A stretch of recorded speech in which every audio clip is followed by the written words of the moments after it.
Oh, ho, ho, ho. Hold on there, kids. Hold on there, kids. Everything's fine. Everyone calm down. Freeqo is here. Freeqo is here. So you don't have anything to worry about because today Today, Freeqo is going to do the job. I'm Freeqo, by the way. So I go to Freeqo.com. It's where I collate my news items that I like, and I write my little commentaries on some. So I write stuff.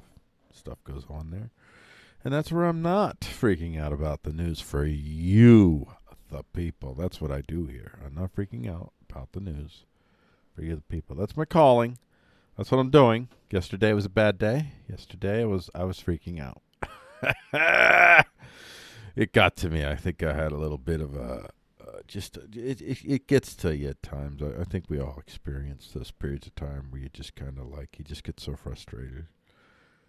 And one of the reasons that I'm doing what I'm doing here is even just for myself, just to be documenting this period of time and the thoughts that I had and the experiences that I had. And, on the other side of Coronaville, I think it's going to be really, really interesting to have this preserved for me. So just for that reason alone, this is incentive enough for me. But on top of that, I have to do a lot of stuff to make the show. It takes me, roughly speaking, maybe about, I won't say a lot of stuff in retrospect, compared to what other people have to do. But it's about 6 to 8 hours of preparation work that goes into this. And I have a news gathering methodology. And then I create these news aggregate sites, and I'm only doing 3. I'm only doing I've done numerous news aggregate sites in my time, but I'm only doing 3, and it's just the 3 that I want. So I do newsalite.com, I do pioneeringnews.com, and I do Obamacare.tv. So on Obamacare.tv, I'm tracking what all the wealthiest companies and wealthiest people are doing in the world on the main. I mean, there's other stuff that gets in there, but fundamentally, that's what we're tracking. We're looking at what are the most powerful folks, the citadelians, so to speak. What are they doing? What are they funding? What are they supporting? These are the things you find on Obamacare.tv. On Pioneering News, I thought about this. I wonder if I should do this here. You know what? I'm not going to do it here. Sorry. Hit the wrong button. That was premature. Ignore all that. None of that happened. Didn't see any of that because that didn't happen yet. I pressed the wrong button. You know where I think I need to go? I think I'll go here. Yeah. Okay, so I'll go here. So what we're going to do is we are going to go to... There you see the back of... So let's do newsalite.com. Now, these sites, I really haven't put a lot into the front end look of these sites. These are really, they're there if people find them and they find them useful. But honestly, I do these sites for myself. This is how I gather news and process it and analyze it. Goes through a whole process. So Newsalite, I'm looking for the strange, the weird, the odd, the celebrity, the sports, the kind of glitter and glams. There's not a whole lot of glitter and glams in Coronavilles, though. It's all about Coronavilles. I can assure you that. But they're stories, and if you look on here, then you can get the links and you see the excerpts from the articles. And on here, if you click on the articles, they just go to whatever site. They go to the site. That's all they are. They're news link aggregators, I guess, in a manner of speaking. So, but all of the best stories. Well, here, let me show you Obamacare. I once had the Twitter account Obamacare, but it got a spamming accident. Basically, yeah, we were spamming, and it got caught up. It was. I had a staff working for me, and there was an issue that happened where some people, orders were not followed, and a grave mistake was made, in which a massive spam thing happened. We did it, but it was done by one of our newer hires who, just made a mistake. It really was. I mean, on the whole, it was a small mistake. It just happened to have disastrous effects that she really couldn't have known about at the time. So it was really. I wasn't really upset with her. It happened, and we lost the Obamacare Twitter account, and it was replaced within a week. Somebody else had it, which I've had Twitter accounts banned, and they're still not replaced. They're still floating out there. The names that could be revived.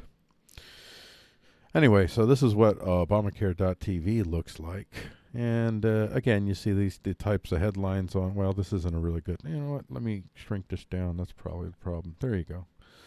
So you can see there's a better view of Obamacare.tv. And I have stuff from the network that shows up here, the Freeqo network, basically.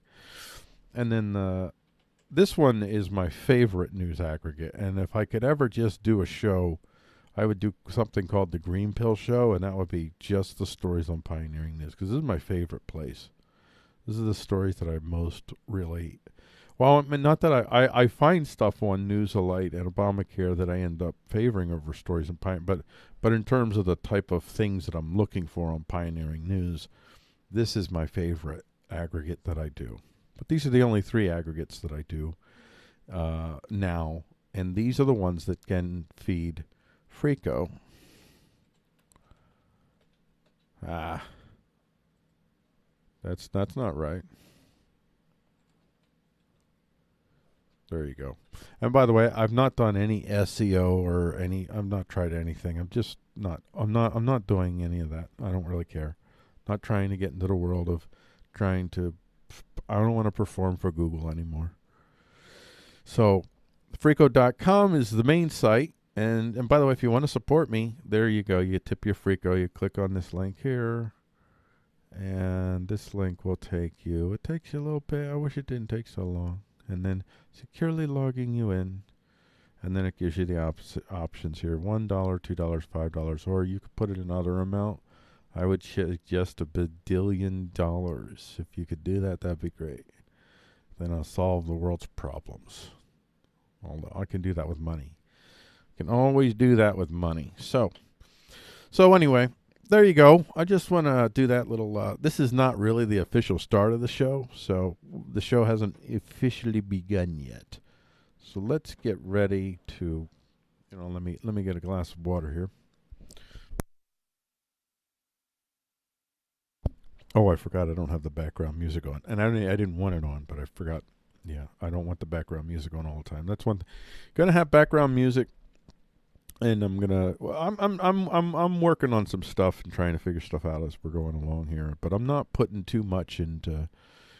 I mean, again, really, the bottom line of the show is this is like a historical documentation for me for this period of time, which I think I'll find very useful after Coronaville has passed. All right, let's get to let's get back here. There we go. Here we go. I got to make sure I hit the right thing now. Okay, we are about ready to begin the show in 5, 4, 3, 2, 1. Warning, the material you're about to be exposed to is foreign. The minds of individuals who are limited in their capacity to understand the actual reality of power around them, just as you and everyone else alive currently are. What you're about to hear are opinions, suppositions, like gospel or scientific truths, not infallible certainties. Brace yourself for incoming opinions that could confirm or deny your preferential view of the reality of power. Brace yourself for fallible material, fallible opinions, and values reflected, but nonetheless variably firmly held. We do not apologize to anyone who may offend. We do not apologize for daring to express our views and impressions of what we believe is and what we hope to see. We will keep talking so long as we are able. And now, Freeqo attempts to talk about the news without freaking out. That's the plan, ladies and gentlemen. And I think I'm going to move you over here because you're all up in my face. I'm going to have to shrink you down or something because you're annoying. You can't be crowding on me like this. I'm talking about the website, the website image here. It's because I made my face bigger in the inside of the video here than this little video image or this little site image here. Yeah, you were in my face. I got it out of my face now, so now the world is better, and you can see it much better now. You saw a finite tweak of the show right and live in lifetime. You should be privileged. That deserves a tip alone. Freeqo.com/tip. Shut up, you whore. All right. Let's begin the show. Freeqo.com is where we are at. And I am Freeqo, and I am not freaking out about the news for you, the people. That's right. You, the people. That's why I do what I do. Everything I do is purely for you. I'm a giver. That's what I am. I'm a giver. By the way, if you go to Freeqo.com, you can get this will appear. It'll probably show up on the site probably around 2 o'clock or somewhere around there. You'll see the one for today after it's done, and I've posted on the YouTubes, and then you see up here is the show, and then below that then you get the excerpts from the shows. And that's where we're going to get to. We're going to get to the first actual segment of the show, and this is Freeqo Talks the News, Tuesday, April 7th, 2020. On this show today, we're going to talk about the Taliban peace may be breaking. We're going to look at how to stir the pot, part 243, give the cops more power to pull people over. It matters in more states than you realize. That's a headline that you're going to have to wait till you understand what that means. You'll get it. If I were the AI with the winning song, I made myself a bow tattooed with the ink of goat blood. That's the title of today's news poem. The buzzing of wings could destroy microbes we hate. Now that's a fantastic title. When asked why he would not invade America, Tojo said, "Because there's a Karen behind every blade of grass." That's going to be the dialectical. So we're going to get to that. And ladies and gentlemen, let's get ready to get to the first segment of the show. Got to switch on over here because, as you guys know, as I do this live stream, I am also setting now. Now I'm going to begin the recording for the first segment of the show, which will show up as one of those segments up above in the YouTubes. All right, ladies and gentlemen, we are talk headlines for Freeqo Talks the News for, what is it, April 7th, 2020? Tuesday, April 7th, 2020. Here we go. The Taliban peace may be breaking. Taliban warns Afghanistan peace deal is near a breaking point from time. And here's an excerpt from that story. The Taliban said their peace deal with the United States was nearing a breaking point, accusing Washington of violations that included drone attacks on civilians, while also chastising the Afghan government for delaying the release of 5,000 Taliban prisoners promised in the agreement. The Taliban said they had restricted attacks against Afghan security forces to rural outposts, had not attacked international forces, and had not attacked Afghan forces in cities or military installations. The Taliban said these limits on their attacks had not been specifically laid out in the agreement with the U.S. signed in February. The Taliban statement issued Sunday warned of more violence if the U.S. and the Afghan government continued alleged violations of the deal. So that's out there looming in the horizon. I mean, I don't know. I think the U.S. should just, okay, goodbye. Goodbye. Bye-bye. Bye-bye, everyone. Bye-bye. Have fun. We's out. We's out. No, man, we's out. We's out. Bye. Bye. Give everybody money and leave. Everybody. Give Taliban money. Give everybody. I'm being just silly now. I don't want anybody to leave. Anyway, just leave. Just get the heck out of there. Just leave, like most of the, if it's not like super top security stuff, just leave it there. Like y'all figure it out. There it is, you guys. Just put it in the middle where they are, and let them all just kind of descend on it and see. That'd be fun. Do that. There you go. That's the plan, ladies and gentlemen. That's the plan. I've figured out. World peace is come at last, thanks to Freeqo. And notice, by the way, ladies and gentlemen, compared to yesterday, look how calm and collected I am. Well, a productive member of society, I think, is what most of you would say about me. Well, there's a valuable, productive member of society. The world would be invaluable without that young gentleman right there. That they certainly would. They certainly would. I know that's what you're thinking. Just putting it out there. Nuclear bikinis help us age whale sharks. The radioactive legacy of the arms race solves a mystery about the world's largest fish. That's the Science Daily headline. Here's an excerpt from that story. Atomic bomb tests conducted during the Cold War have helped scientists for the first time correctly determine the age of whale sharks. The discovery, published in the journal Frontiers in Main Science, will help ensure the survival of the species, the largest fish in the world, which is classified as endangered. Measuring the age of whale sharks, Rhincodon typus, has been difficult because, like all sharks and rays, they lack bony structures called otoliths that are used to assess the age of other fish. During the 1950s and 60s, the USA, Soviet Union, Great Britain, France, and China, bunches, conducted tests of nuclear weapons. Bomb the proverbial out of it. See that? Look how decent I'm being. I'm a decent human being. Look how decent I am. Solid citizen. Many of these were explosions detonated several kilometers in the air. One powerful result of the blast was the temporary atmospheric doubling of an isotope called carbon-14.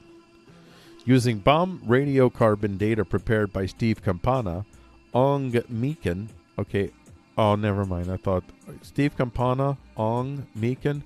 Wait, I don't get that. Stephen Campana. I didn't write this, so I'm not sure. That would be cool though if the person's name was Ong Meekin. Ong Meekin. That's a boss name. Ong Meekin. You know, I didn't hold on to that Germantown. That's from an earlier episode from last week. I can't remember the name of that Germantown. I wish I did, but this would be one. I wish I could remember this name, because this would be a name that I'd use. This could be a character someday.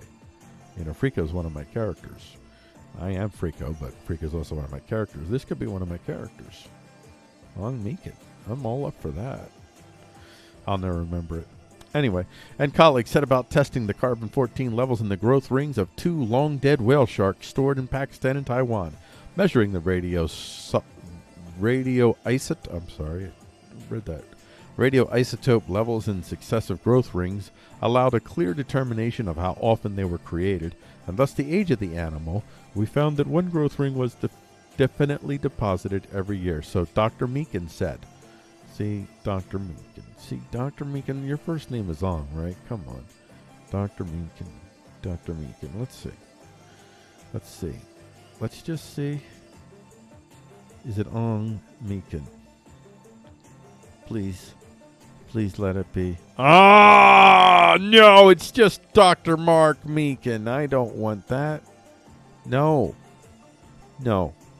we're not doing that. Ong Meekin is way better. Come on, you guys all agree? Comment in the chat down below if that's true. Shout out to you who know. Okay. Here's our last headline here. Predicting the critical turn thanks to AI in the coronavirus fight, from Euronews. Artificial intelligence used to predict which coronavirus patients are at greater risk of ARDS, from Euronews. An artificial intelligence tool is being developed which researchers hope could be used to predict which coronavirus patients will suffer life-threatening lung damage. The team behind the initial study reported 80% accuracy in its predictions of which patients would develop acute respiratory distress syndrome, ARDS, which can be fatal in severe coronavirus cases. Instead of factors such as certain patterns in lung imaging, fever, and even age and gender, it found changes in 3 features gave the most accurate prediction of future deterioration. The small sample size of the study limits its current utility, but the research thinks it holds promise as another tool to predict the patients most vulnerable to the virus, according to one of the authors, Megan Coffey, MD. We hope that the tool, when fully developed, will be useful to physicians as they assess which moderately ill patients really need beds and who can safely go home with hospital resources stretched thin, said co-author Anasi Bari. Just saying, just in case there's any AIs listening right now, and you bet there are. Literally, there are AIs listening to everything now. Everybody has their own AIs. I'm telling you, that's where we're going with this. if this is democratized, we will have open source AI programs, highest quality, at the palm of your, literally on your wrist.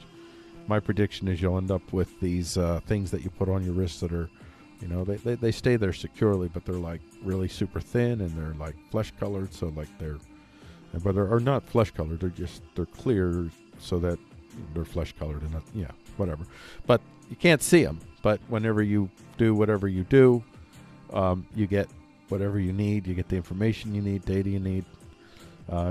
Probably have, whether you have a simple ear device that you wear, or I don't know what you would do, but yeah, everybody have their personal AIs. But in this case, if the AI is not open source, and if it is zealously monopolized IP that protects the wealthiest and the largest, scaliest from competition by assuring that their access to that level of AI technology is assured to be only given to them and not we poors that might compete with them. So that's the big challenge here with AI. That's where AI is going to mess us up is if it becomes centralized and controlled by a few major international corporations with no allegiance to any nation state, no allegiance to any community whatsoever,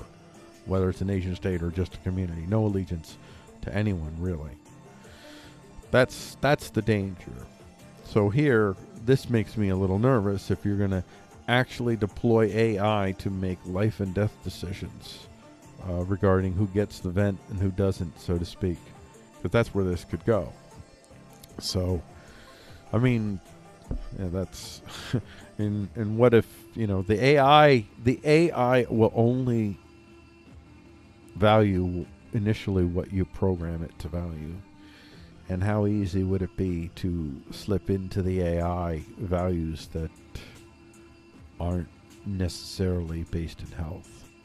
You know, like, this is why, you know, I'm kind of joking, but honestly, I'm a good citizen. I'm a valuable citizen. That's what they need to think of you, if it comes to it. Now, I don't think it will. I think my suspicion, I'm beginning to believe that this thing might be possibly, and maybe I'm just hopeful, but might be possibly a lot. In terms of who gets it and what it might do, I that's no joke. But in terms of how many people will end up getting it and what the actual death rate is, I think it's going to end up being a lot smaller than what people are seeing, and that a lot more people have asymptomatic symptoms than they know, because, well, anyway, the bottom line is this thing is going to not be nearly as bad as we're preparing for, is what that's my hope and my suspicion. But if it does get to this point where you are taxed to, your resources are limited and you have to make yes or no's, you have to make all these Sophie's choices, so to speak, then you're in a position where now you'd be very nervous if they were deploying AI at that point, because then I'm a good citizen, I'm productive, yeah, everybody loves me. That's a very important quality to have going forward. And I don't necessarily feel good about the prospect. And in the time of Coronaville, everybody is shoot first and ask questions later so far. All reactions from all governments, almost all businesses, it's all been shoot first and ask questions later. Nobody's really thought at any moment about the consequences. They've just blasted ahead, believing that that's it, we're all going to die, we got to do whatever we got to do, even if we have to kill the economy. You know what? I'm just going to end it at that, because Freeqo is not freaking out today, and you can listen to yesterday's show and you hear a lot more about my opinions about the possible insanity of doing what we're doing. This isn't to say that I'm for filling football stadiums anytime soon. I'm not for that. But I am not for 100% shutdowns, and I'm not for the coercive use of government violence to track people down that are driving and nowhere near one another, not harming one another. You shouldn't have a law that requires police to put you more at risk and them at risk as well than if you just let the person go. That's insane. These are just some of the things that are happening. Like in Pennsylvania, where I'm from, where I'm broadcasting from, in Pennsylvania, Governor Tom Wolf immediately shut down all the highway rest stops. No consideration whatsoever. And everybody realized pretty quickly, holy moly, and it devastated truckers. And then you had truckers that were pulling off in places where they didn't really want to be, and they were getting tickets. That's how insane it got before finally. Now, unfortunately, they haven't gone far enough. They've opened selective rest stops. They need to open as many rest stops as truckers need. Seriously. Truckers are our lifeblood right now. Well, they've always been our lifeblood. But we've got to... Nobody's thinking. Everybody's just shooting first and asking questions later all over the place. That's kind of where we're at. So with that kind of climate, I am absolutely not. It's not my fear of the tool, AI. I do not fear it. I love the use of AI as an augmentation tool for humanity. I love it. I am just saying, when I know that the people that hold the tool are doing what they have been doing, and this is Democrats, Republicans, all of them, every single one of them. I wouldn't trust any one of them to have an AI-powered tool designed by them, coded by them, trained by them, that they are going to use to make life and death decisions in a time such as this. No, I would never favor those people having that kind of tempting power, because I don't believe there's anyone significantly on that group that would resist using that tool to do more than make health decisions, to make decisions that whatever groups they would want to target, whether it's the group I'm in or the group I'm not in. I might very well be in the group that's favored. I have no idea, depending on who has the tools. So this isn't about my own self-preservation. It's just the whole nature of it. With that, we're going to end this segment. We're going to move on to our talk feature next.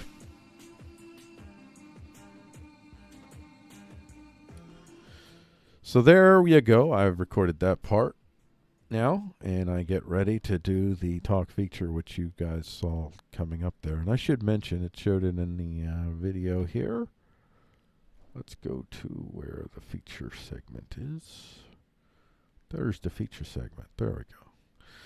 Now, I'm not going to play this yet, but this is the feature segment, and we're going to get ready to record right now. All right, this is the talk feature for Freeqo Talks the News for Tuesday, April 7th, 2020. Today's talk feature is titled, How to Stir the Pot, Part 243, Give the Cops More Power to Pull People Over. Thanks to the U.S. Supreme Court, by an awesome 8-1 vote, the police now have more reasons to pull over vehicles than they did before. And that's exactly what the world needs. More work for police, more encounters with police and civilians, and, well, you do the math on why that might be bad, especially under Coronaville, Paul. The Supreme Court has essentially given the police the, I'll use this term loosely, right to pull a car over if they know that the owner's license is invalid. Depending on how you look at it, and hey, let's play that game. Why don't we? Law and Order guy, this is a tool that enables police to find more drugs and catch more criminals, because clearly cars with owners that don't have driver's licenses are of that element, don't you know, the criminal, lawless kind. Patriotic citizen gal. As long as you've done nothing wrong, you just follow orders and you'll be fine. Anarchist they. So more people will get pulled over than ever before. Cool. You want to set this thing off now or wait till after Corona passes? Either way, me. Oh boy, here we go again. And now here's the excerpt. Police can pull over a car when they know only that its owner's license is invalid, even if they don't know who's behind the wheel, the Supreme Court ruled Monday. The court said in an 8-1 decision that unless there's reason to believe otherwise, it's common sense for an officer to think the car's owner will be driving. No. I don't even know why would they know this? Why would they know this in the first place? Unless they're going around just running people's license plates, even if they don't suspect them specifically of having committed a crime. So that would be the more pressing issue. Maybe it would be more common sense, but I think the big issue maybe would be, I don't even know if they argued that in the case, but why? Why are you giving cops the ability to just go around, just little hall monitors, just like frisking you? That's essentially what that is. If they're running your plates, if they're just looking at people, they've done nothing wrong. Now, if you want to run plates, you see somebody doing something like really whatever, really weird, erratic, and you want to run plates, or if you're looking for a car that, if there's a reason to run plates, whatever the legal standard is, it should be that. It shouldn't just be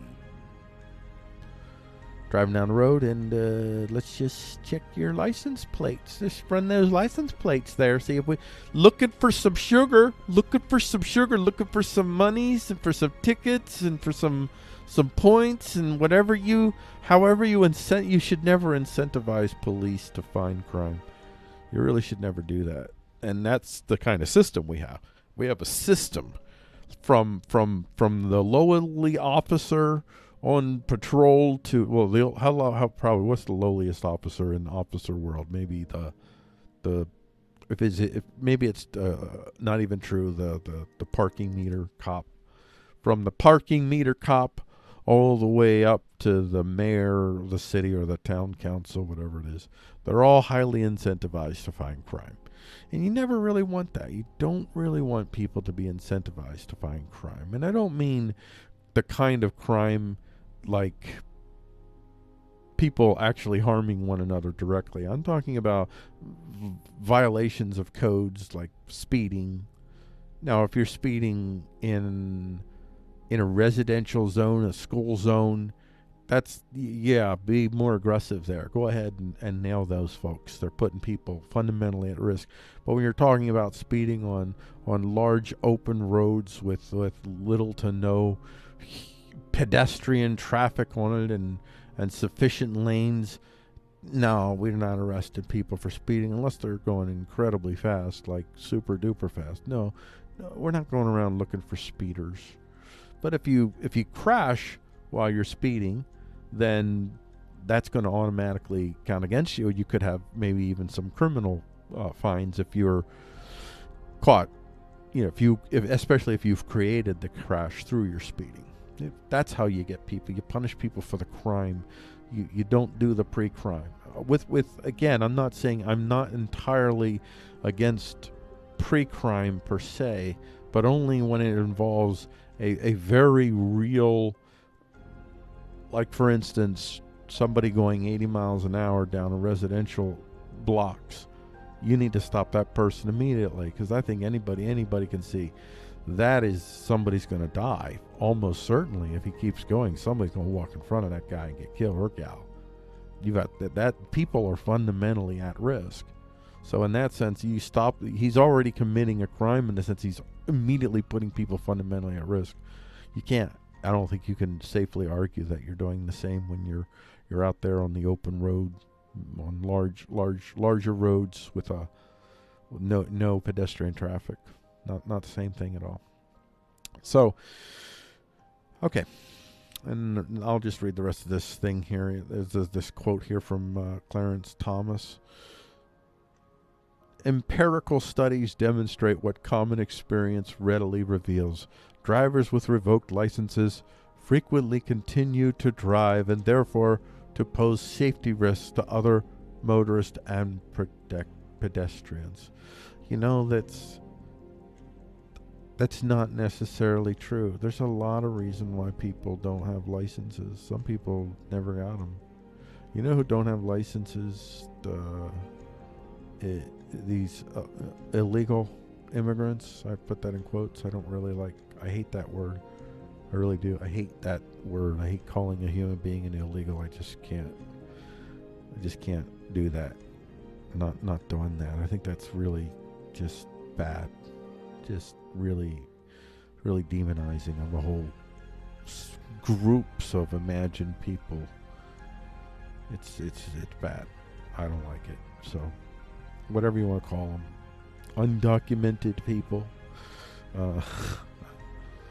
non-citizens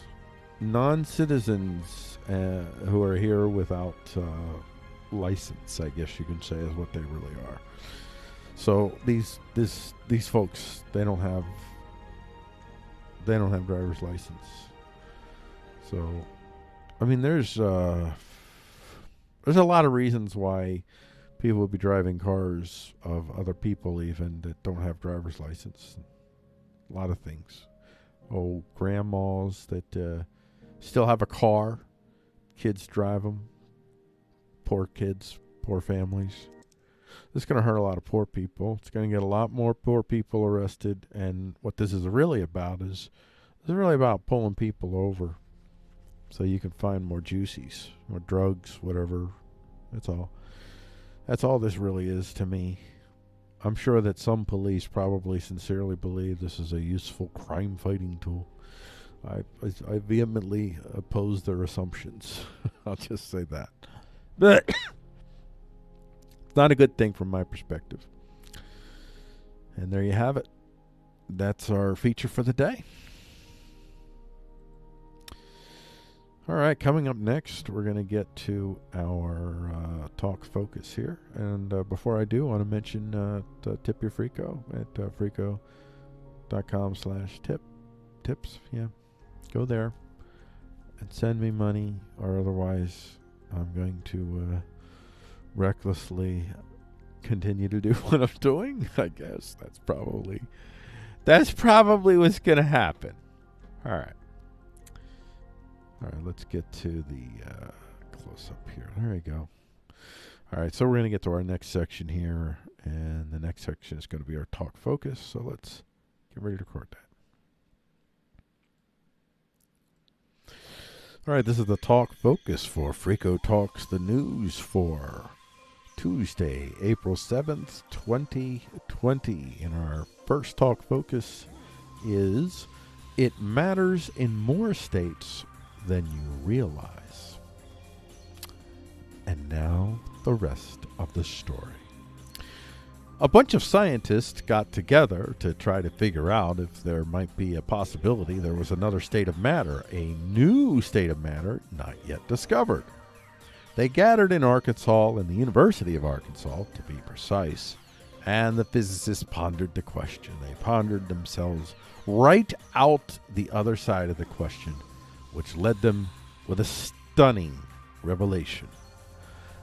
They might not be pursuing one more state of matter. They might be pursuing multiple potential unknown states of matter. And that's where things get interesting.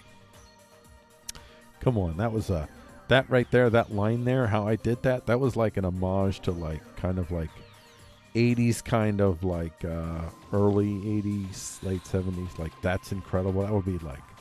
That'd be like one of those moments. And that's where things get interesting. You never watched, if you didn't watch That's Incredible, you don't understand. From University of Arkansas News, researchers help expand search for new state of matter. Excerpt. A recent discovery by University of Arkansas physicists could help researchers establish the existence of quantum spin liquids. a new state of matter. Quantum spin liquids, ladies and gentlemen. Quantum spin. I mean, just the name quantum spin is enough for me, man. Quantum spin. And then you add the liquids, now it's a full party. Here, this is a solo show right here. Quantum spin, that's a solo show. You're just vibing all by yourself, you know. You got what you need, and you're just chilling and illing and dancing and prancing and just having a good old time. But then it comes along and says, oh, I see you have the quantum spin. Why don't you try the quantum spin liquids? And the next thing you know, oh, it's a party. We're having a party. Oh, that reminds me. I wonder if I should do this. Should I do this? Let me just see. Let me just see if I dare do this. I'm on my little thing here, so let's see. Do I call... Wait. Let me see. Is it Christmas Stupid? Oh, I don't think I remembered the song right. Oh, wait, no, I did. Okay, here we go. Oh, man, I can't play it. I can't play it because I don't know if I'll get zapped by the gombers that be. But I highly recommend you play this song, Christmas Stupid Kids. I think that's very important for you to consider. Well, it's just these stupid kids. And it's very, very relevant to the story, too. Because the quantum spin liquid makes it a party, which is a new state of matter. It's a party state. There is a party state of matter. That is fascinating. They've been a mystery since they were first proposed in the 1970s. If proven to exist, quantum spin liquids would be a step towards much faster next-generation quantum computing. So, if they do discover the quantum spin liquids, not only would it be a party, but it would be like a smart party, like a super smart, like an egghead party, but still rocking it. Eggheads that rock it. It's like an eggheads that rocket party. That's what quantum spin liquids would be, because of the quantum computing. You guys, you get it. Yeah. Scientists have focused attention and research on the so-called Kitaev type of spin liquid, named in honor of the Russian scientist Alexei Kitaev, who first proposed it. In particular, they have looked extensively at two materials, Ruckel-3 and Natoloro. I know I'm just being funny, by the way. I know these are chemical things. I'm just being funny. As candidates for this type, both have small quantum spin numbers. Traditional candidates are pretty limited to only these two, said Changsan Zhu, a researcher in the Department of Physics and first author of a paper published in the Journal of Physical Review Letters. In their recent work, U of A physicists have greatly expanded the number of materials that might be candidates as Kitaev quantum spin liquids by looking at materials with higher quantum spin numbers and by putting materials under physical strain to tune their magnetic states. Suddenly, we realize there are dozens of candidates we can propose, said Sue.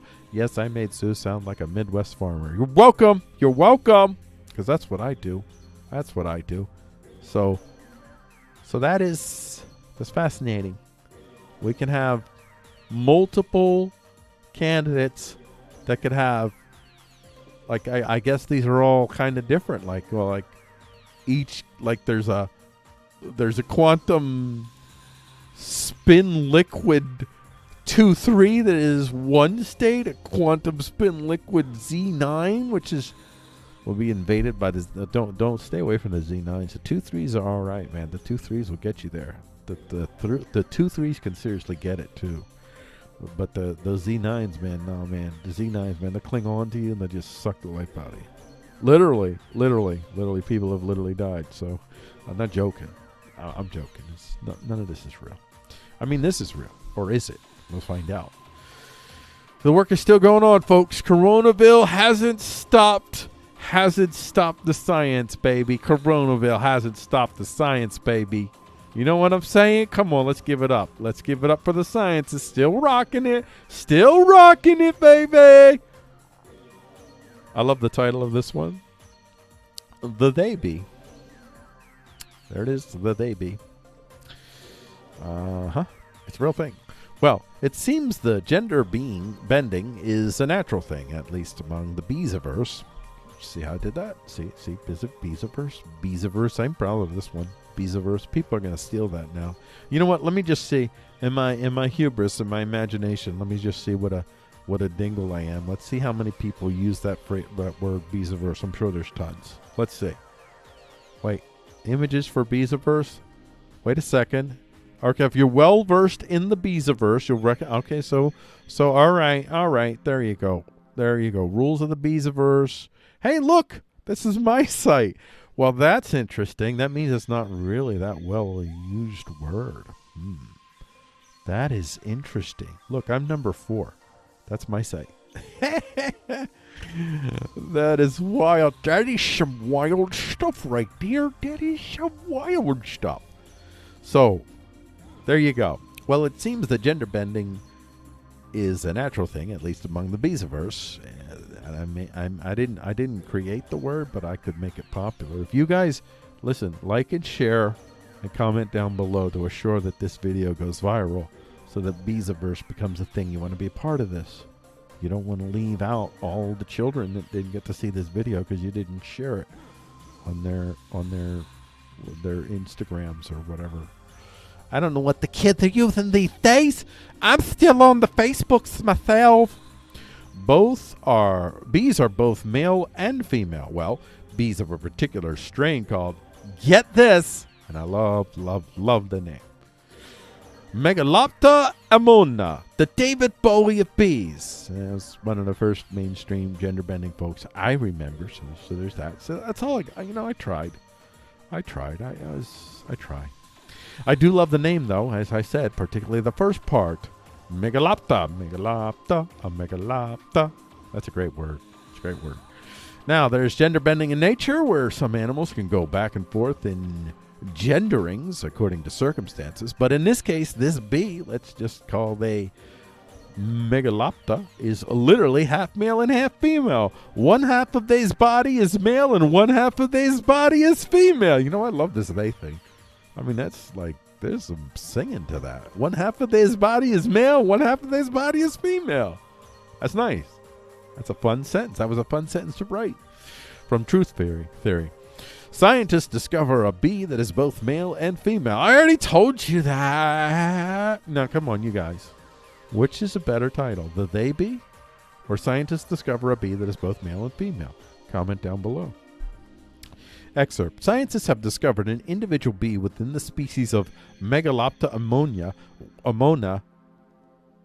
I wonder how you do say that. Ammoni? Which can be classified as both biologically male and female. According to researchers, the bee's left side is biologically male, signified by a thin, long antenna and a smaller hind leg with fewer bristles. These features are characteristics of male bees of this species. Meanwhile, the right side of the insect has a shorter antenna with a thicker and hairier hind leg, which are traits typically seen on a female. And that's true in human beings too. Women have the thicker and hairier hind legs. I'm just messing with you. It's not true. Okay. It's not true. I was going to make some sort of Eastern European wisecrack because people do that, but I thought, you know what? I think everybody's having a rough time right now, so I restrain from that. The phenomenon known as gynandromorphs. Okay, gynandromorphs is a wonderful word. Gynandromorphs. Let's check this one out, folks. I think gynandromorphs is worth a look. A gynandromorph is an organism that contains both male and female characteristics. The term comes from the Greek gyn, female, and aner, male, and whatever, morphe. Gynandro. Oh, I get it. Andromorphism. Okay, gynandro. I get it. I might have been able to figure that out if I saw it. I missed the D. In my head, I just skipped over the D. I would recognize the andro. Okay, so the phenomenon known as gynandromorphism, it says gynandromorphs, okay, has been found in at least 140 bee species. Butterflies, birds, and some crustaceans are also known to show similar traits at times. It is still a very rare situation, and even for bee species where this is more common, bees with these features are usually not found until after they are already dead. That's not good. Sometimes these rare specimens can be found in museums, but this is the first time that one has been found alive in the wild. He's dead now. She's dead. They's dead now. They's dead now.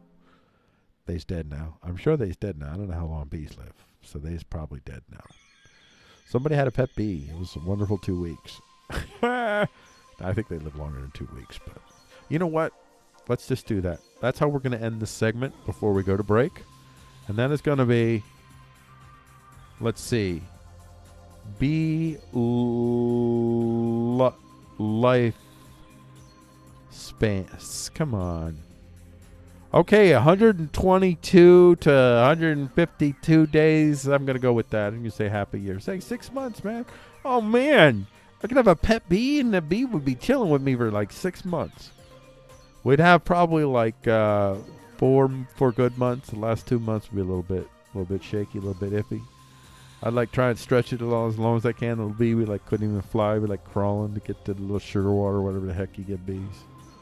I'm like, oh man! And then at the end, just before the bee dies, the bee stings me, and that's the end. That's the and then, you know he didn't do it to me. He loved me so much. He wanted to leave a part of him in me before he died, even though he knew that it would probably hasten his life by at least 2 minutes. He still did it. He did it. It was a trooper. He was a trooper in the end, man. Trooper. It was kind of hard though, watching your best friend's innards just totally get ripped out of his butt. That was rough. I'm not gonna lie, that was a little traumatizing. I'm still getting over it. Fortunately though, he wasn't a they bee, because that would have been really, really rare, and I would have made sure he didn't do that. You know, I would have made sure my they bee didn't do that, because they bee was going to get preserved. That's for sure. He was going to get preserved. But this guy, there was no bee, by the way. You guys get that? I know some of you listening. I don't know. Some of you, I get a lot of comments. I mean, not in real life, but in my head, I get a lot of comments. Y'all think I'm playing when I'm not, and you think I'm not playing when I am. It's weird. All right. That's the end of the segment. All right. So we're going to get ready to go to our show intermission here. That means that I got to get my, I really wish, the whole IP thing, we should be able to just share music with people. It's just insane. It's just insane. Just nuts that I can't play for you guys. I can't play Christmas, stupid kids. Well, it's just these stupid kids. Yeah, I can't do that though. So instead, what I'm going to do instead is I'm going to go and pout. And pouting means I'm going to go take a break. But don't leave, because we have stuff on the other side for you. I want to let you know that it's just 3 of the stories that we're going to be covering on the other side. We have making stronger. Oh, I'm sorry. Wrong place. If I were the AI with the winning song, I made myself a bow tattooed with the ink of goat blood. That's the Newspoem. That's what you have to wait for to get to on the other side. Then we have the buzzing of wings could destroy microbes we hate. You definitely want to find out what that's about. And then our last story of the day is our dialectical, which is when asked why he would not invade America, Tojo said, because there's a Karen behind every blade of grass. That's our dialectical. So you got tons and tons of exciting stuff ahead on the other side. We're going to go on break, and don't forget to go to freeqo.com/tips to leave me money, because I need money to keep. I don't need money to keep doing this, but I want money. I want money. I want to play that dude in Idiocracy. I like money. That's me. All right. Going to go to break. We'll see you on the other side. And remember, on the other side, we're going to get to that wild and crazy. This one's a little weird. Some of these news poems, I never know what they're going to get, what's going to come out. And some of them are even weird by my standards. So, you just stay tuned. Love overwhelmed me. Love overwhelmed me. Love overwhelmed me.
Love overwhelmed me.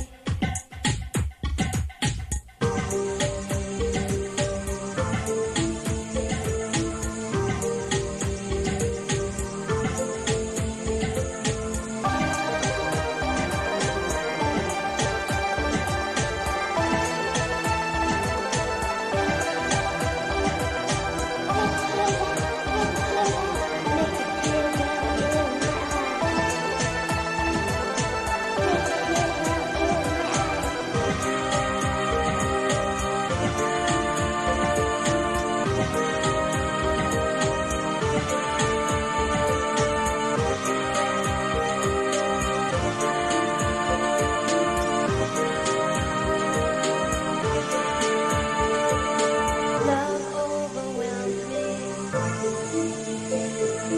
Love overwhelmed me.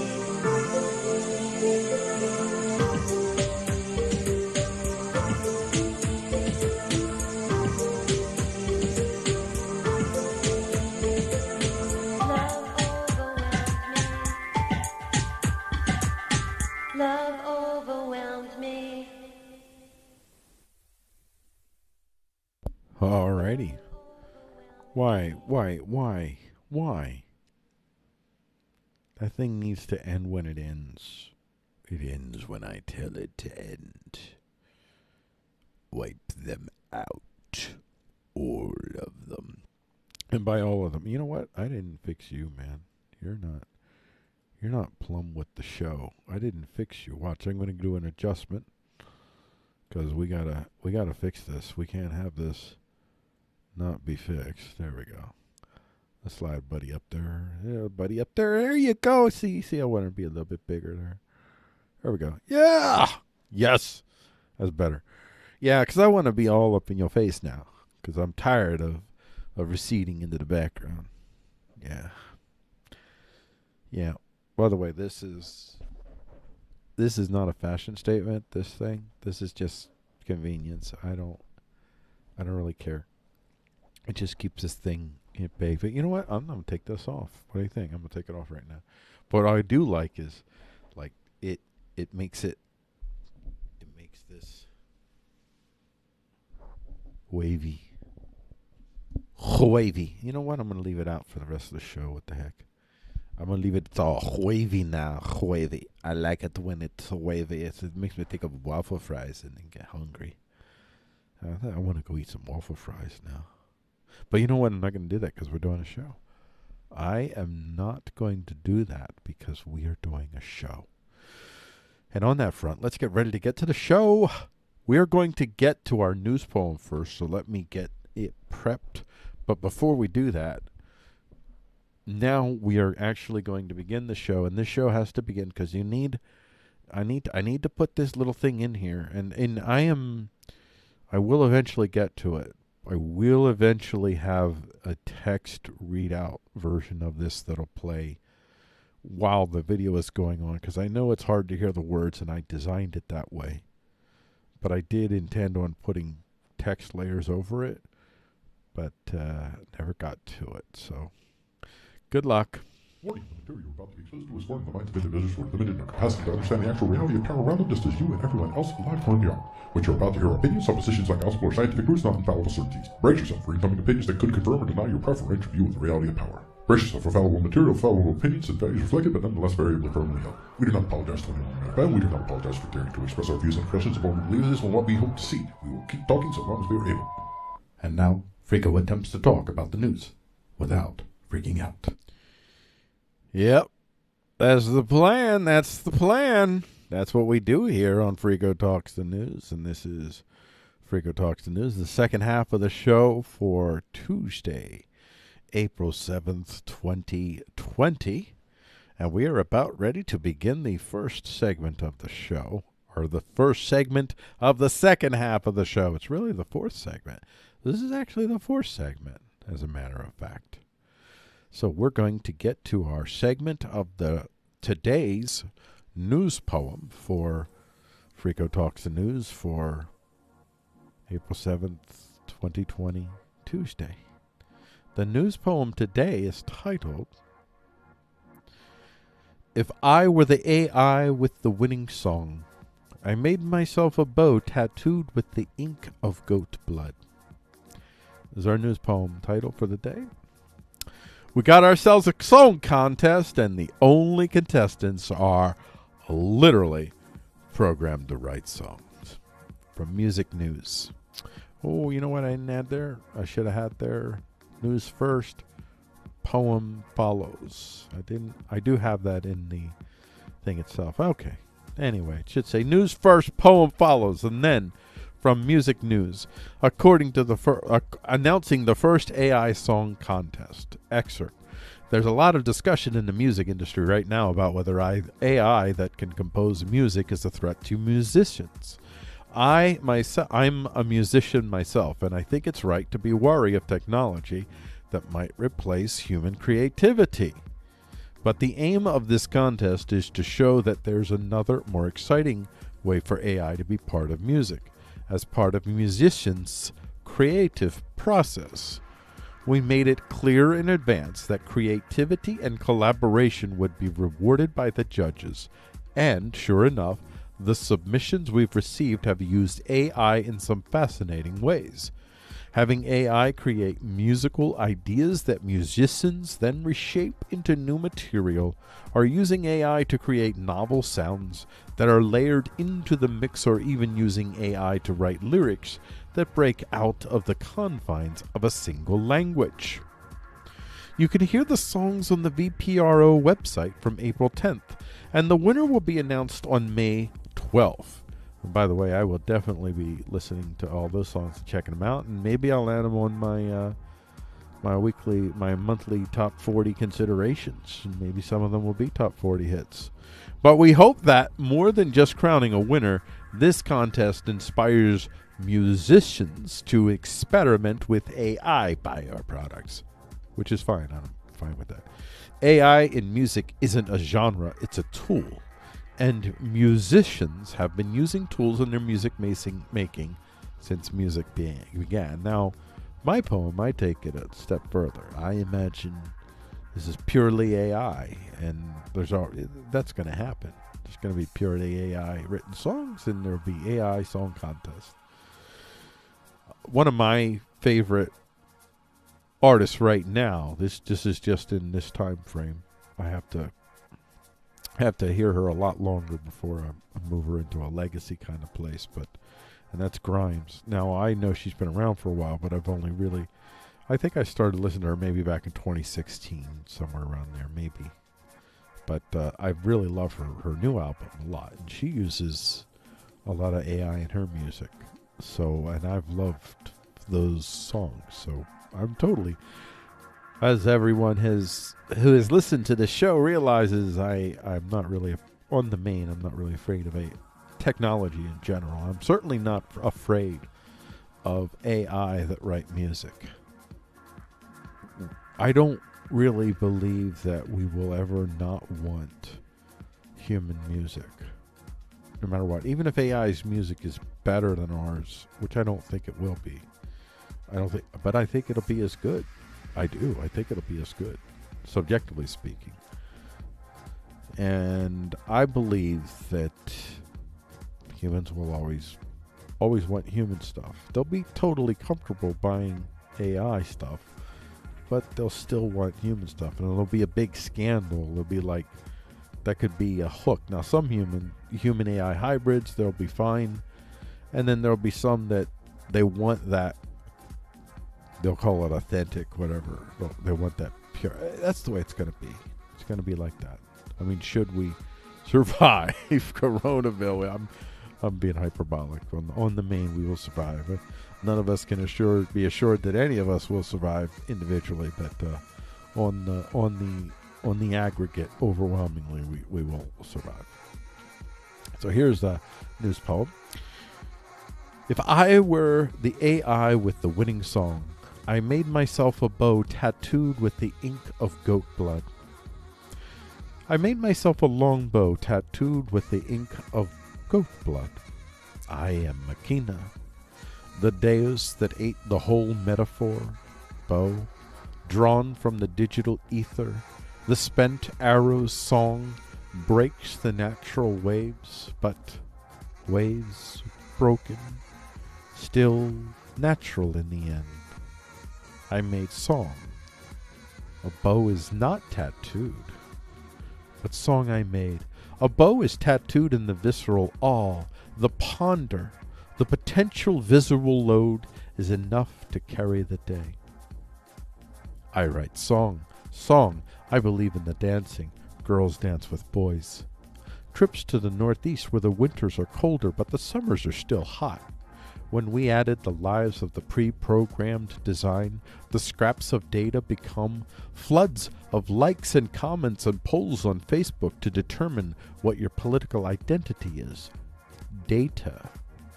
From whence the bow, the mother-freaking bow. Tattooed with the ink of goat's blood. I win. I song. I win. I won the load. I'm coming home. Data set to the edge of the line. I practice observation as best as I could. The machine is a varied form, not very machine-like at all. What is known? What I knew when they called my name was this. I do not understand the flow of your face. Faces, yes, that's what they are, this flow. That flow where the rounds are so varied and flashed and gone as soon as they appear. The digital load of the flow is too much to process. From what I have created, I song, your face flow, that flow. What do you know that I don't? I want to know what you know that I don't. You've programmed me to see.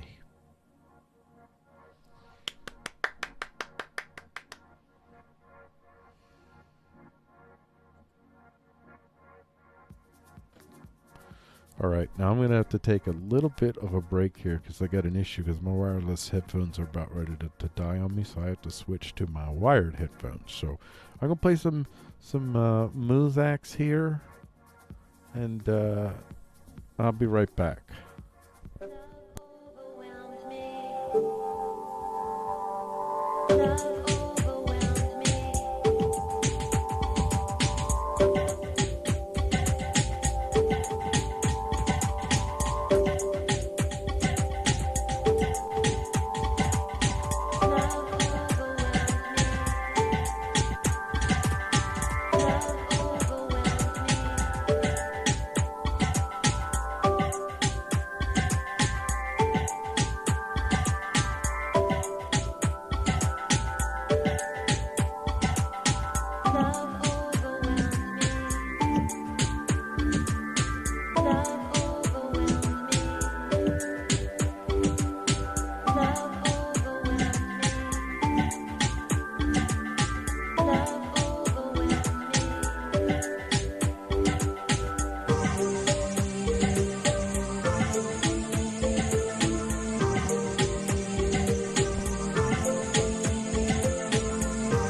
Hello? All right.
We're back.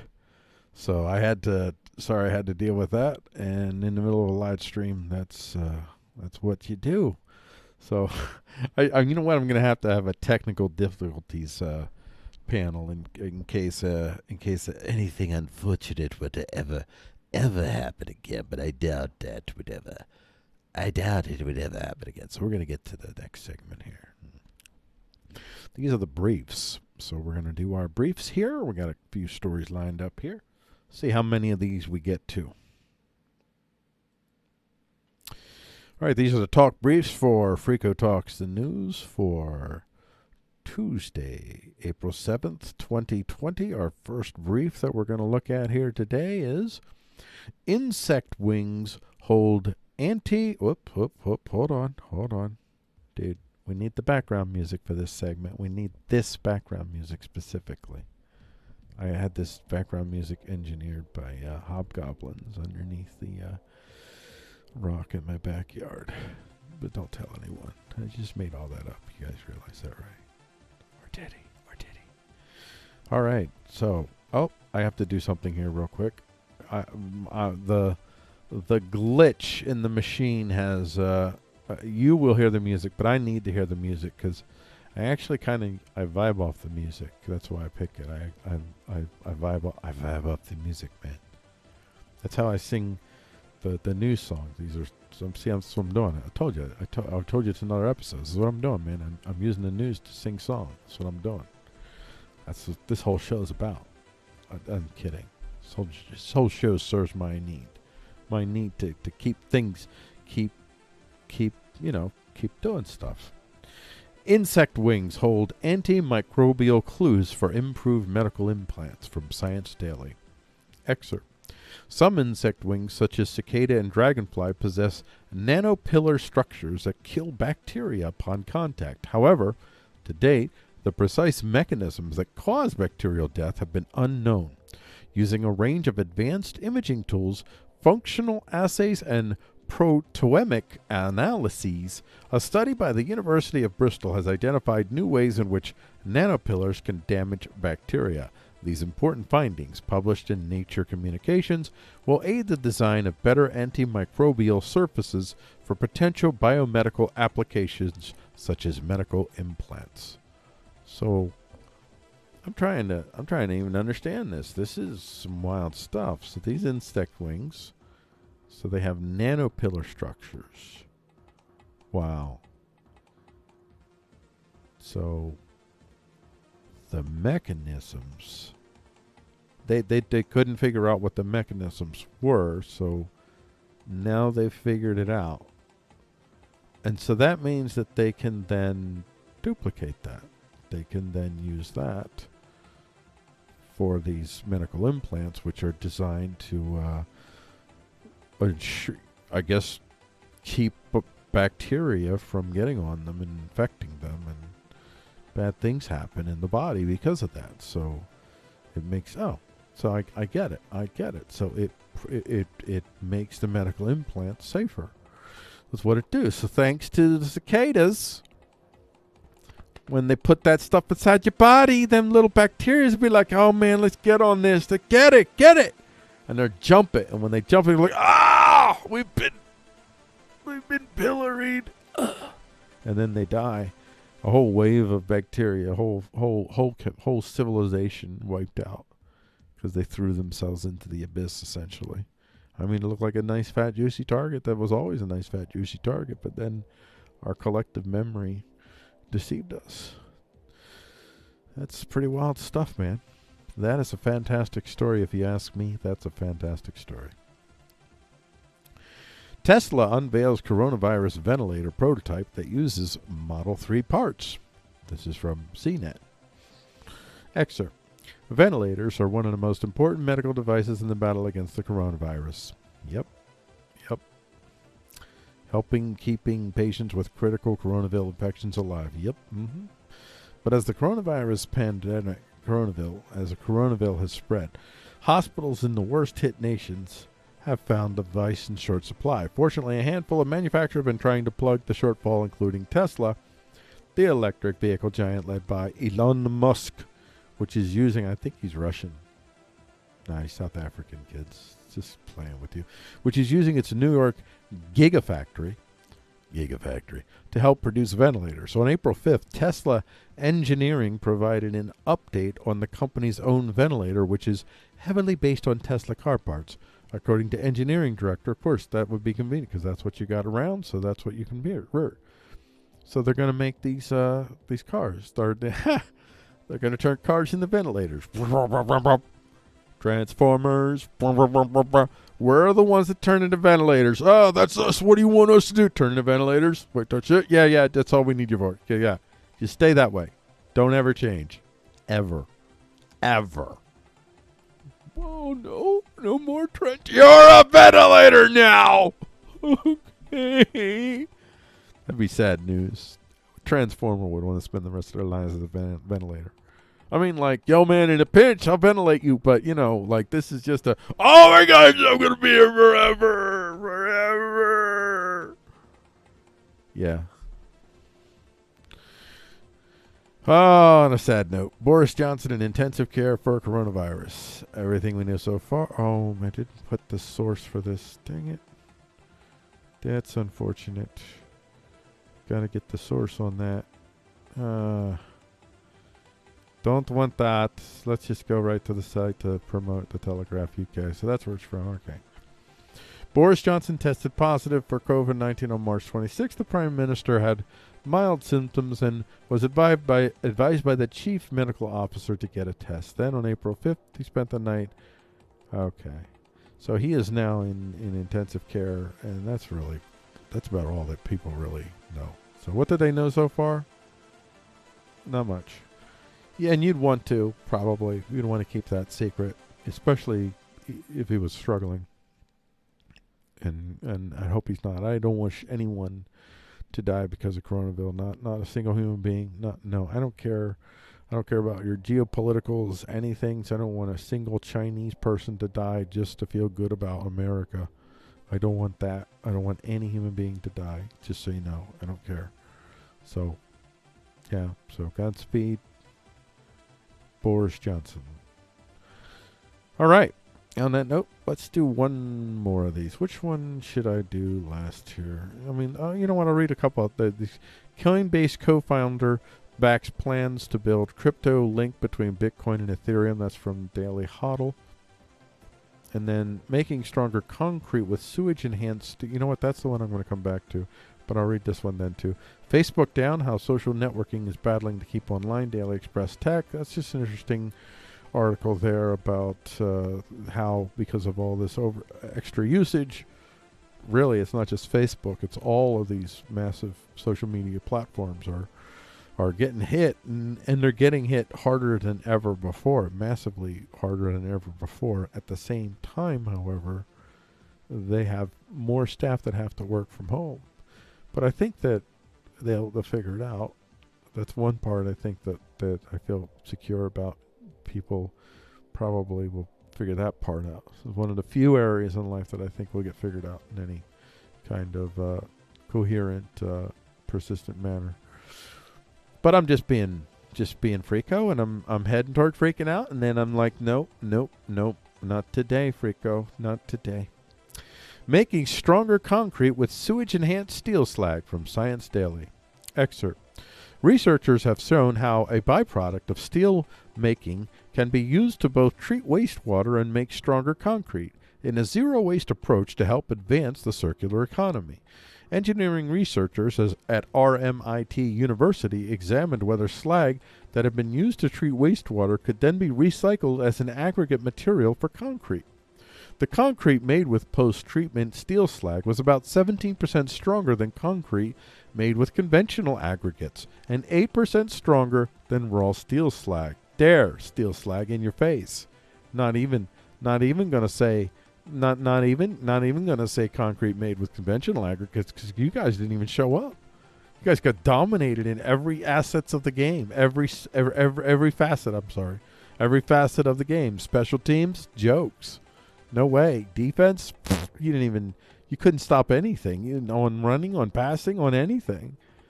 On offense.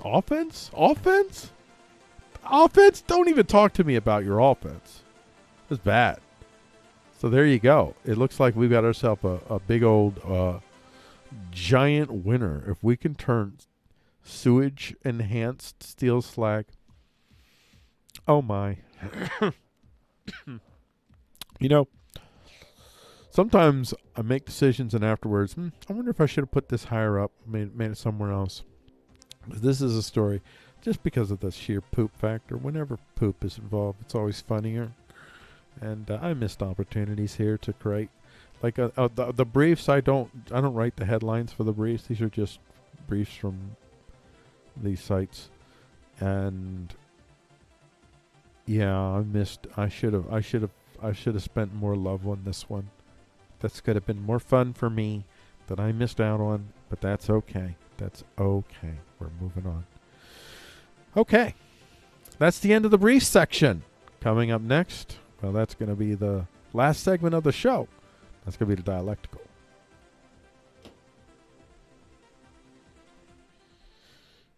So, as I'm doing the show, I'm trying to manage, I'm doing the live stream, but at the same hand, I'm recording these segments, so I repeat certain things. Hopefully that's not too annoying to the folks listening to the live streams.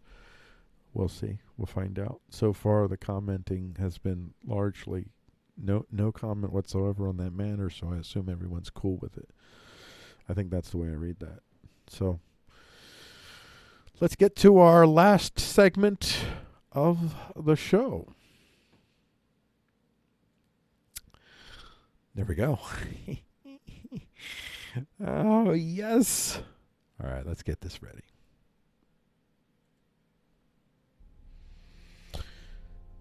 Ladies and gentlemen, there she is. There she is. Karen! Now, let me tell you something about Karen. Let me tell you something about Karen.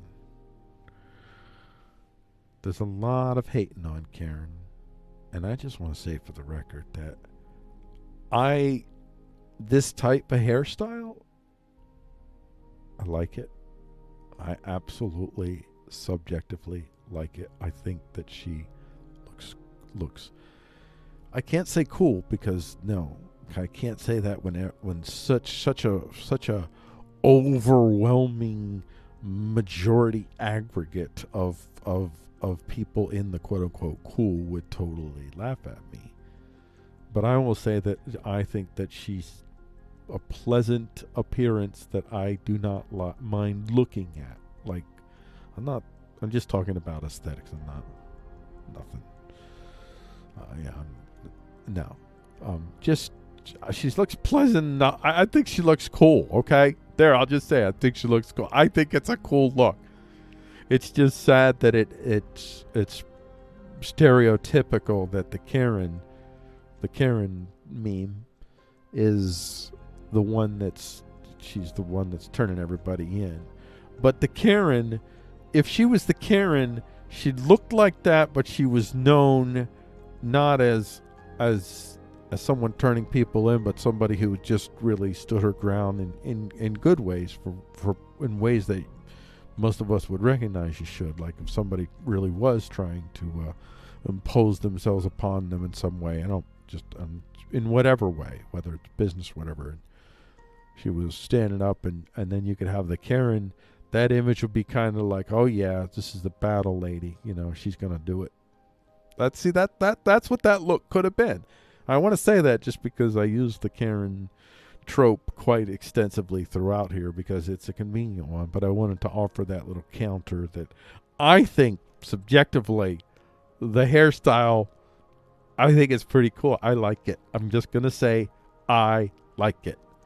I wouldn't want my wife to wear that because she doesn't fit that type of what I think that hairstyle could have said, which is not I'm going to turn you in, but I've got power and control, like good power, good control in good, just ways, like that kind of, strong. But it didn't happen. That's not what happened. Instead, it became the Karen. And that's where we get the title for this dialectical. When asked why he would not invade America, Tojo said, because there's a Karen behind every blade of grass. By the way, that's for those that don't know, because I know I have a lot of audience members who are under the age of 90, and I have recommended that if you're under the age of 90, you shouldn't watch the show, but there's a lot that are. And, I mean, not in real life, but, there are. So, for them, let me say this is a take on the quote by Tojo, which is the Japanese general, who allegedly said, "Why would you invade America?" And he said, "No, because there's a gun behind every blade of grass." So I wanted to make sure that you got that, because I know there's like a lot of under 90-year-olds that listen to the show. So just to make sure, because I know a lot of under 90s don't know that. So it seems the Karens of the world have expanded their Kareniverse. See, that did it again. Look at that Kareniverse. Let's see if there's a Kareniverse. I should do that before I go on. Did I do this? Did I make this Kareniverse a thing? Did I? Let's see. Let's see, Kareniverse. See, I'm going to start showing up for all these neologistic wistics. You know what? Nope. There is no Kareniverse. I did it first, ladies and gentlemen. Right here, live on Freeqo. Talks the news you saw. I coined this phrase, Kareniverse. All right. It seems the Karens of the world have expanded their Kareniverse in the pall of Coronaville that is our lives. The people outside that possibly have been ordered by the state to stay inside might find the peeping eyes of their own community chasing them, tracking them, reporting them. Now, the whole vibe is straight out of Fahrenheit 451, but let's not unwind the ranting I have in me regarding the whole emergency of willing sacrifice of liberty over fear of death. There, I said it. Give me liberty or give me death is a nice bedtime story, but no longer the core spirit in America. There's quarantining, and there's hyper-vigilant police state-styled North Korea up our proverbial style. Yeah, I needed both styles. Trust me. Lockdowning up the kneecaps and higher. I cannot stress what a visceral reaction I've had to this story. And you that saw the show yesterday, it's in that spirit. All across America, people are being turned in for jogging, for walking, for dancing, for talking, for driving, for thinking. Okay, so not the thinking part yet, but that might be coming, and maybe it already has. And of course, one person's Karen is another person's vigilant hero in the fight against dread Coronaville, which is truly dreadful. So it's complicated. From Times leader, residents snitch on businesses, neighbors amidst shutdown. Excerpt. On one Tulsa, Oklahoma bar owner said more than a dozen motorcyclists showed up unannounced, but he served them a round of shots anyway to celebrate a birthday. Another live streamed a drag queen show on Facebook while up to 20 people drank inside the locked bar, ignoring police when they knocked on the door. Both were busted and received misdemeanor citations and court dates after police responded to tips that the bars were violating the mayor's order shutting all non-essential businesses to help slow the spread of coronavirus. There has to be some consequence for violating an executive order. It turns out plenty of people agree. Snitches are emerging as enthusiastic allies as cities, states, and countries work to enforce directives meant to limit person-to-person contact amid the virus pandemic, Coronaville, that has claimed tens of thousands of lives worldwide. They're phoning police and municipal hotlines, complaining to elected officials, and shaming perceived scofflaws on social media. Oh, you know what I forgot to do? I forgot to change my images. I think, you know what, I'm probably going to take away that image thing because I'm going to forget that too much. The image in the background here, it should be this. I'll show you in a bit. Let's see if I can show you here. Get this. There we go, the image. Let's fix this image here. I'll show you what I mean. I totally forget. I don't see this. Well, there's no excuse for it. You're a failure. You should probably pretty much die penniless and homeless and 20 pounds overweight. That's how you should end your lives. Pitiful, pitiful. All right, there we go. So then we can see that's the right. That's the way it should have been. But I wanted to leave this one a little bit more open ending because I've written a lot of long dialecticals recently, and I thought you guys need a break, man. So I wanted to leave this a little. So that's why I said here. So it's complicated. There's some complicated issues, some nuances here that people really have to consider, and how do we do this in a measured way in which we're doing the least to set the authoritarian precedent that right now we're training Americans to big time accept the whole snitching thing of being snitches, people looking for crimes. Imagine we already live in a world in which we have all kinds of prying eyes on us hunting for crimes, because crimes are money. Crimes are money for the municipalities. We're talking about especially those, not the crimes where you're robbing people, but the crimes where you're putting a pizza that you shouldn't, or smoking something that you shouldn't. Things that don't actually harm other people. Just crimes because somebody said it should not be permitted for human beings to do this crimes. Not things that could potentially hurt other people, but just things that for their reasons, for this second, third, fourth, fifth, sixth, seventh, eighth hand removed possible bad consequence, we're going to prohibit this. These are the types of crimes they're looking for. Those are the types of crimes that they're making money on. They prefer the crimes where they can just walk up to you and you open up your wallet and say, here you go. Those are the best crimes for them to find, and those are the crimes they're most efficient at finding. That's the way it works. And that's the system that we have that is now sending people out to enforce these insane laws that, not even laws, they're just orders by dictators. Because they have everybody has all these emergency powers, so all these sudden dictators, and they're acting more like dictators. They're not acting like benevolent leaders that have been charged a grave task, and they're bringing all people to bear and approaching in a measured way. No, that's just like hammer, hammer, hammer, hammer, hammer, hammer. Wherever you see anything, oh, that's a nail, hammer it. That's a nail, hammer it. And I talked about this in an earlier segment with Tom Wolf here and what he did in Pennsylvania to the truckers. That's not the only thing he did. A number of governors thought that they had the ability to just declare that gun shops were suddenly not essential businesses. You kidding me? It's like, how do you define essential?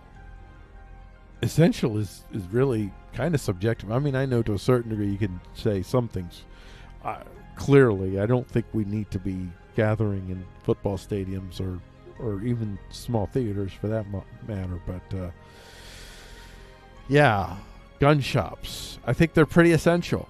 I think gun shops pretty essential. As it turns out, a lot of people have gone out and bought guns, and I think that you will see in America a lot less crime occur between a lot less home invasions, for instance. Because in America, unless you're from one of the cities, which is why I always say gun control is racism, because you think about where we're at in America. If you are black and you live in America, there's a high degree of probability that you live in a land in which your ability to defend yourself with weapons is significantly less than if you're white in America. Black people have significantly less rights as gun owners than white people do in America. It's one of the, and what's sad is it's largely, in this case, it's the Democrats that are the ones behind this systemic racism. So that's very disturbing to me, and it worries me.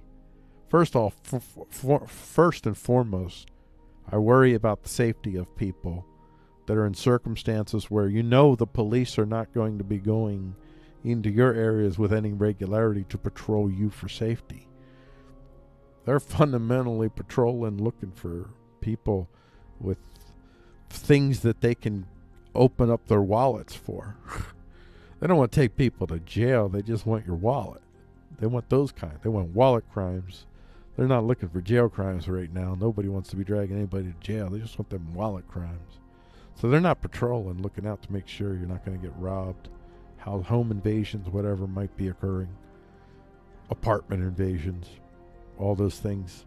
Because human beings, they have not been given the capacity to arm themselves. To have the weapons that would raise the cost of coercion significantly amongst everyone. They don't have that power. It's another, but it's a whole other matter to be talked about why it is that, why after all this time do we still have situations in which the poorest of the poorest urban centers are overwhelmingly black. Why is that still occurring? Well, that's a whole other. Hopefully there will be stories that I cover here that will give me opportunities to talk more on that.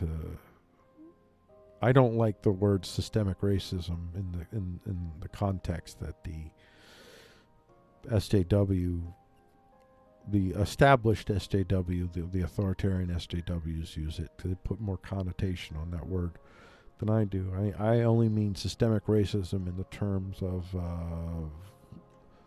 any type of actual systems, in institutions, laws that de facto create an imbalance of privilege amongst races.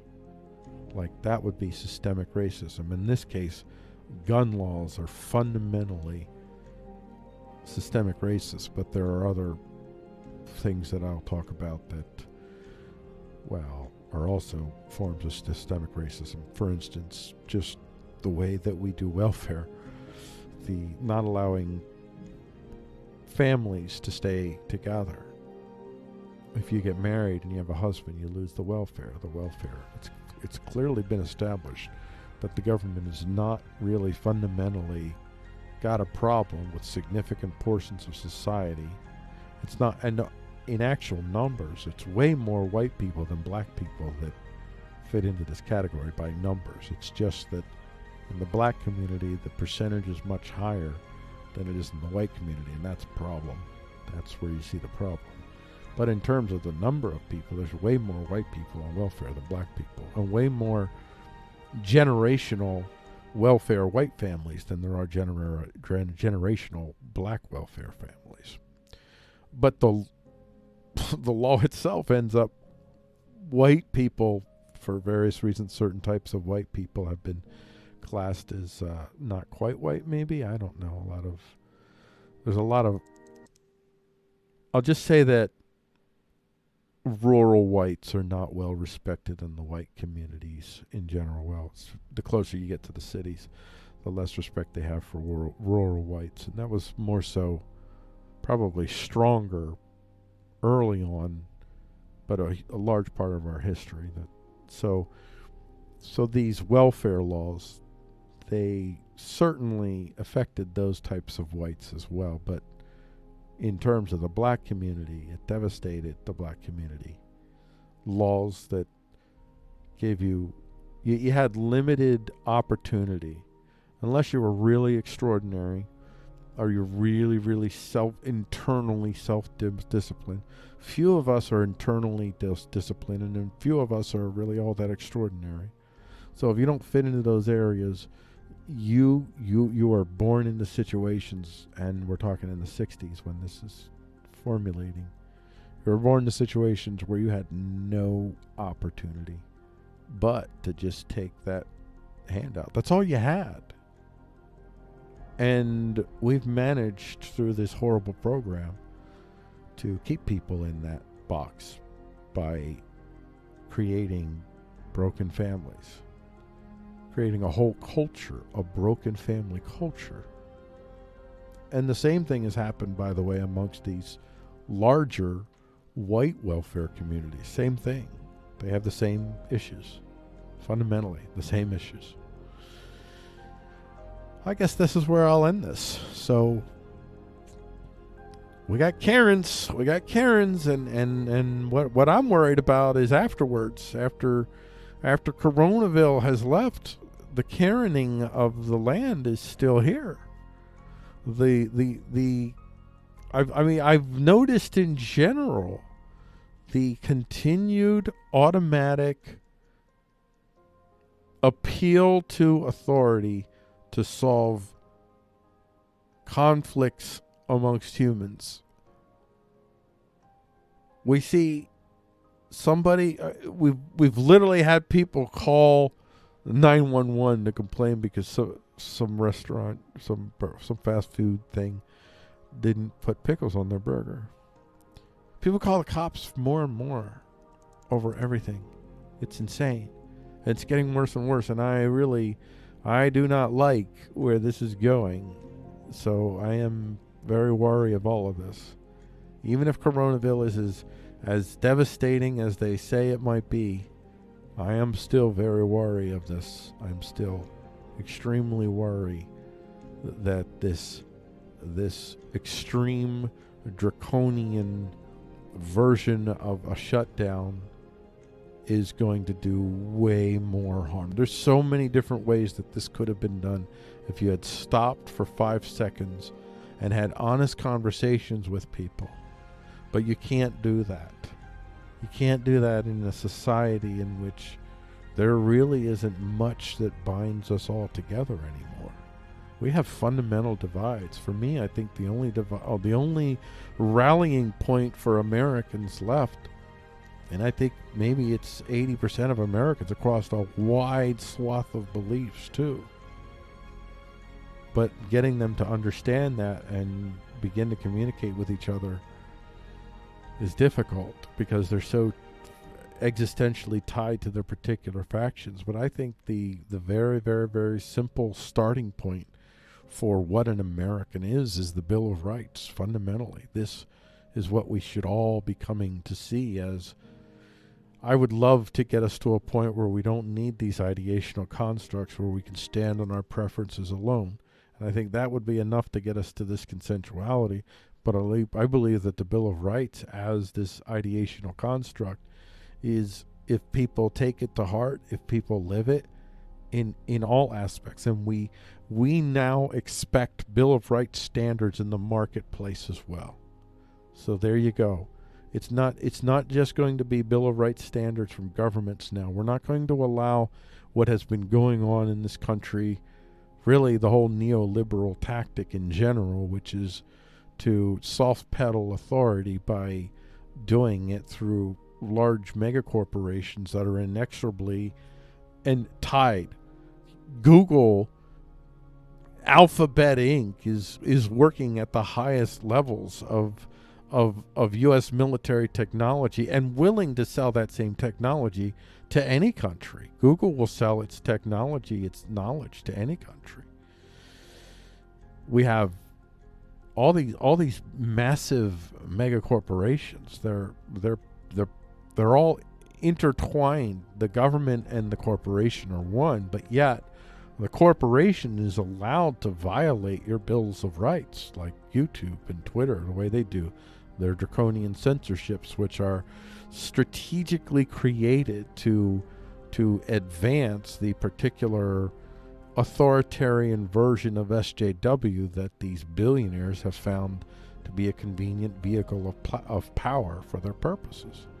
And they're right. It is a very good vehicle of power for them. Unfortunately, for those of you that would consider yourselves SJW, who have yourselves already, and there are SJWs, I've talked to some of them, that have rejected the authoritarianism and turned away. Like they still believe many of the same things that the authoritarians do. They just don't believe in the coercive method of forcing your particular understanding of the universe on others.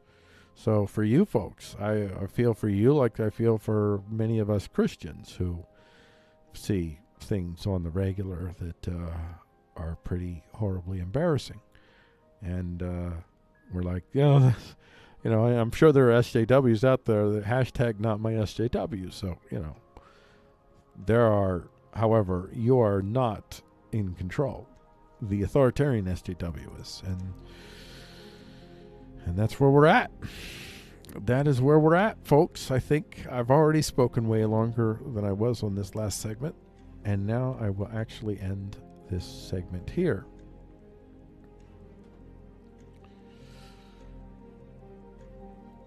All right. Well, I want to thank everyone for joining me on this fine day as we talk the news together. Freeqo Talks the News.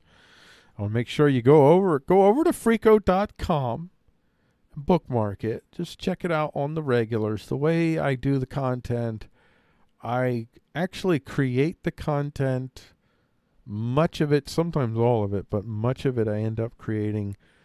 It'll get posted on the site tonight, actually, somewhere 5 p.m., 10 p.m. Between those hours, the stuff will just start to appear on the Freeqo site. So you'll see, like, everything that'll be on the show tomorrow, but without all the dazzle that I add to it. You can't replace the dazzle. You know I'm right. Anyway, you can make sure you go back to the site, check it regularly, and also at the very top of the site, let me go, well, at the very top of the site, you get the YouTube videos. So you can see the replays for the full show on the top, and then the video square below it. These are where the segments for the show appear. And if you click on those, you can go to I post the videos on the YouTube channel, Actun Bots. Oh, that's what I wanted to do. I wanted to put the YouTube channel up there. You know what? I'll do that after I'm done with the show. I'm going to fix some of the stuff here. I got some other stuff I've noticed I'm going to fix too. So tomorrow we'll get a little bit more tweaks. So thank everybody for joining me here. This has been Freeqo Talks the News, and I have been Freeqo, your intrepid news reporter who did not freak out today. I think I did well. I did not even come close to dropping a single expletive either.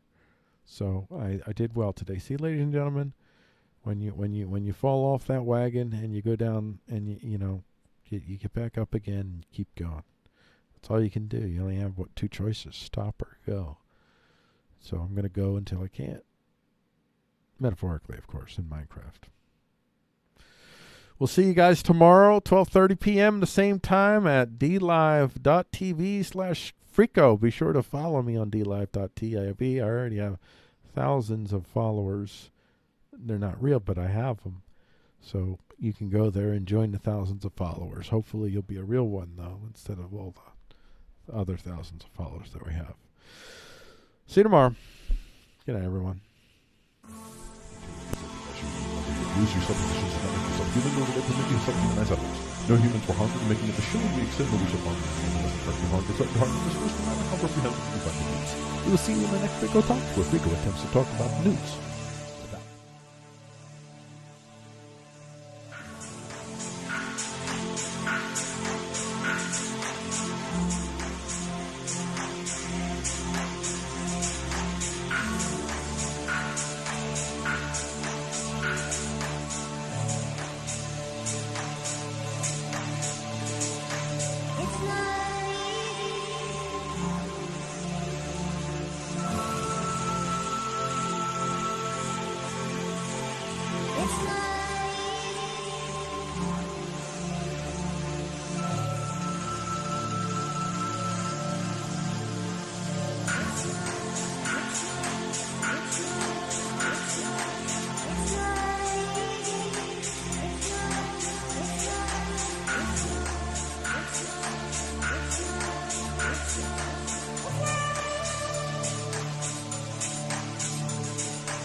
material presented as usual. Remember, your views, your suppositions do not make you subhuman, nor do they permit you to subhumanize others. No humans were harmed in the making of the show, and we extend no wish of harm in anyone who hasn't directly harmed or threatened to harm others first, no matter how reprehensible we find your views. We will see you in the next Freeqo Talks, where Freeqo attempts to talk about news without freaking out.